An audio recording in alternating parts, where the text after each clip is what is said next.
Class 9th में हमें bio में सबसे पहला चैप्टर है unit of living organism body structure, ये सेल बायोलॉजी। सब शुरू से ही सबके पहले स्टडी होती रही साइंस में। सारे लोगों के साइंटिस्ट और हम सभी सोचते थे कि आखिर लिविंग ऑर्गेनिज्म बने हुए किस चीज के, कौन सी यूनिट जो है, क्या चीज है जो हमारे फंक्शन को देखती। तो जब सबसे पहले इसकी स्टडी हुई और देखा यह गया कि पूरा लिविंग ऑर्गेनिज्म या जो भी हो ये एक छोटे से किसी यूनिट का बना हुआ है जिसे सेल कहा जाएगा।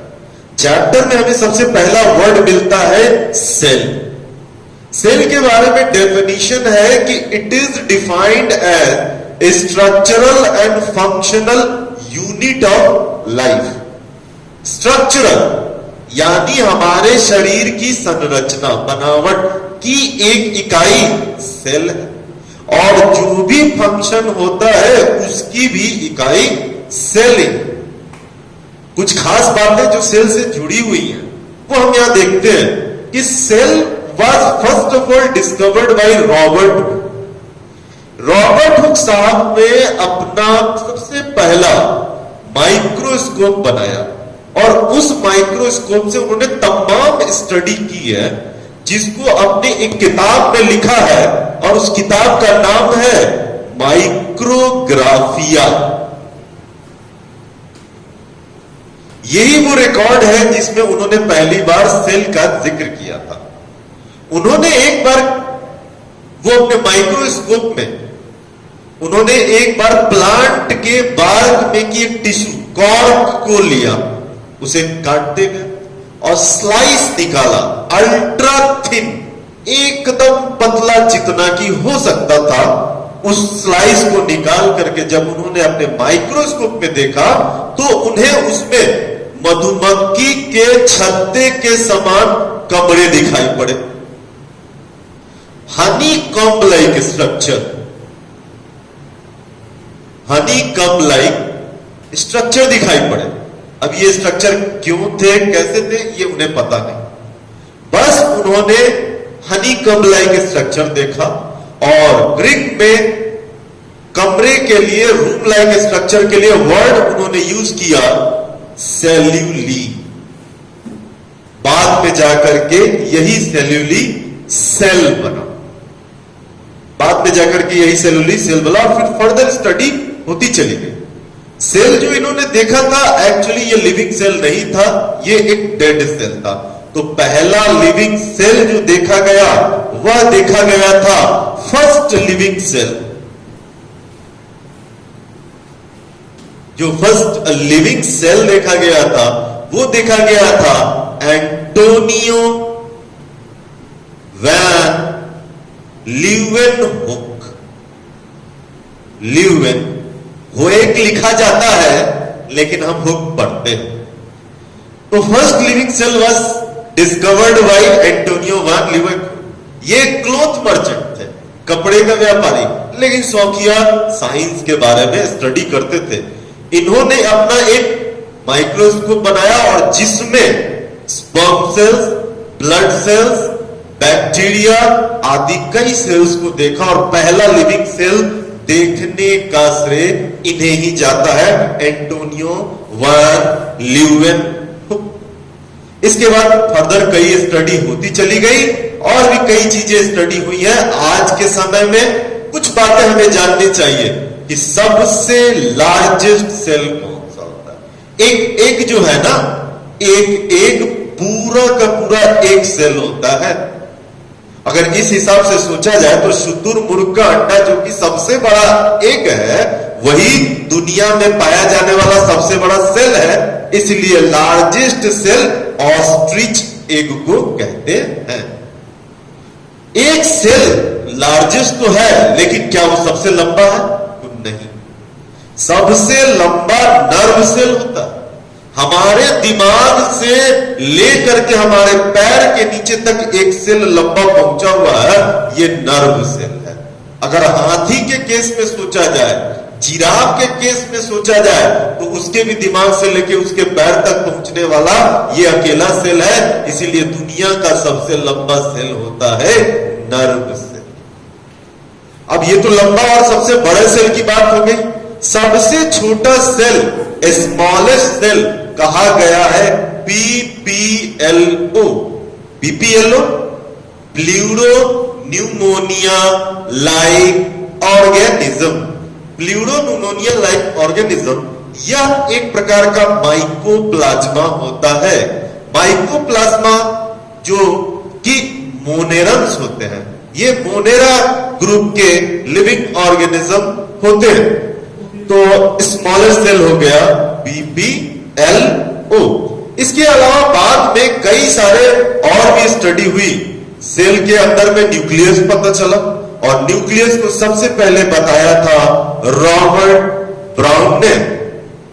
तो बेसिक स्टडी के बारे में हम आगे और डिटेल में पढ़ेंगे कि सेल में क्या है, उसके पार्ट्स क्या हैं, फंक्शन क्या है, उनके सारी चीजों के बारे में बात करेंगे। लेकिन हमें यह नहीं भूलना चाहिए कि सेल की स्टडी लंबे समय में हुई है, एक दिन में नहीं हुई है।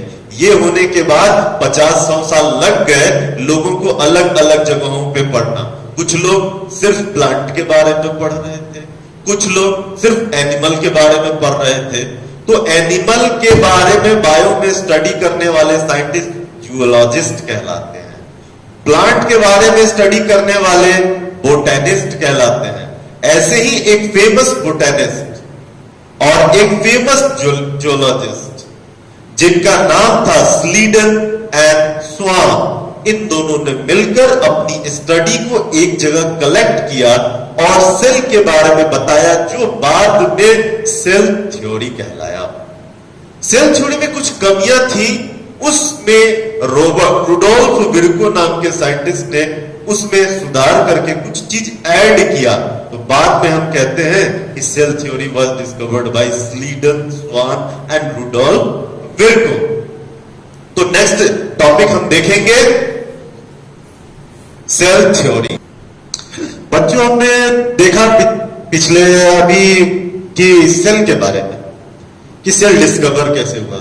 सेल डिस्कवर हुआ रॉबर्ट हुक के द्वारा। एक एक्सपेरिमेंट उन्होंने करा जिसमें उन्होंने एक स्लाइस को अल्ट्रा थिन काटा और देखा अपने माइक्रोस्कोप। इसके बाद कई सालों तक, लगभग कई सालों तक स्टडी होती रही, कुछ ज्यादा पता नहीं था। लोगों ने अपनी अपनी स्टडी सबके सामने लाए और ये स्टडी जिस प्रकार से सबके सामने आई, इस प्रकार से उस स्टडी को कुछ साइंटिस्ट ने सामने रखा। इसमें से प्रमुख जो साइंटिस्ट है ये स्लीडन है, एच.जे. स्लीडन, मैथियास स्लीडन, थियोडर स्वान। इन दोनों में से स्लीडन जो है ये बोटेनिस्ट जो कि प्लांट की स्टडी करते हैं। स्वान जियोलॉजिस्ट हैं, ये वो साइंटिस्ट है जो एनिमल की स्टडी। इन लोगों ने तमाम तरह के दुनिया भर के प्लांट और एनिमल की स्टडी करी और अपनी स्टडी से कुछ फाइंडिंग्स निकाली पाया। इन्होंने क्या कहा? इन्होंने कहा कि every living organism, whether it is plant और animal, is made up of some small units. हमारा जो शरीर है, हम सारा शरीर, हाथ पैर सिर जो भी हो, चाहे वो मसल्स हो, हड्डियां हो, जो भी हो, लेकिन वो किसी छोटी यूनिट का जरूर बना हुआ है और यही छोटी यूनिट से ही पूरी संरचना बनती है। फिर इन्होंने सेकेंड लाइन में उसकी डेफिनेशन दी और इन्होंने सेकेंड लाइन में क्या कहा कि structural and functional unit of life is called cell. इन्होंने कहा कि किसी भी चीज को देखने के लिए दो स्तर पे देखना पड़ेगा, एक उसकी बनावट, स्ट्रक्चर, संरचना, और दूसरा उसका फंक्शन। इन दोनों के लिए जो यूनिट है लाइफ का, उसका नाम सेल दिया जाएगा। इन्होंने यही दो बात मुख्यतः कही। लेकिन एक क्वेश्चन हो गया, लोगों ने कहने लगे कि भाई ठीक है, सेल तो पता चल गया, आप ये बताइए पहला सेल कैसे आया? इसका जवाब ये नहीं दे पाए। इसका जवाब दिया है रुडोल्फ विर्को नाम के साइंटिस्ट ने। रुडोल्फ विर्को ने कहा कि हमेशा जिंदा चीजें ही जिंदा चीजों को जन्म दे सकती हैं। इसके लिए इनका एक फेमस कोट, बहुत फेमस है, जो बुक्स में मिलता है। ओमनिस सेलुला ई सेलुला। और इसका इंग्लिश वर्जन क्या है? इसका इंग्लिश वर्जन है एवरी लिविंग ऑर्गेनिज्म और cell is arises from pre existing cells. यानी कोई भी सेल अपने से पहले पाए जाने वाले सेल से ही पैदा होता है, चाहे वो जिस रूप में हो, जितना सिंपल से सिंपल हो सकता है। इन तीनों लाइन को जब मिलाया गया तो हम पाते हैं कि इन तीनों लाइन से हमारी सेल थ्योरी कंप्लीट हुई। पहला लाइन था every living organism whether it is plant और animal is made up of small unit and the structural and functional unit of life is called cell, and every living cell arises from pre-existing cell. This is all about cell theory. हमने जो छोटा सा topic पढ़ा उस topic में अभी just introductory topic है, इसलिए बच्चों आपके लिए इंट्रोडक्टरी क्या है, बहुत ज्यादा डीप में नहीं जाना है। आप इस टॉपिक को पढ़ेंगे, समझेंगे और उसके आधार पे अपने लैंग्वेज में, मेरी कॉपी नहीं करेंगे, अपने लैंग्वेज में लिखेंगे define cell. First of the definition, हम सेल की डेफिनेशन दीजिएगा। सेकेंड क्वेश्चन में आप सेल थ्योरी को लिखिएगा, मेरी को स्टडी कर लेना है और अपनी लैंग्वेज में आप सेल थ्योरी को लिखेंगे। Right the name of scientist, हमने जो भी पिछला क्लास है उससे जुड़ा हुआ जो ही एक क्वेश्चन है कि साइंटिस्ट जो डिस्कवरी में इन्वॉल्व थे, सेल, न्यूक्लियस और सेल थ्योरी। और लास्ट में अपनी नोटबुक आप हेल्प ले सकते हैं और ये it is a type of just practice questions कि एक प्लांट सेल और एक एनिमल सेल की फोटो डिवाइड आप अपने पास एक डायग्राम बनाएंगे, ड्रॉ करेंगे। Thank you.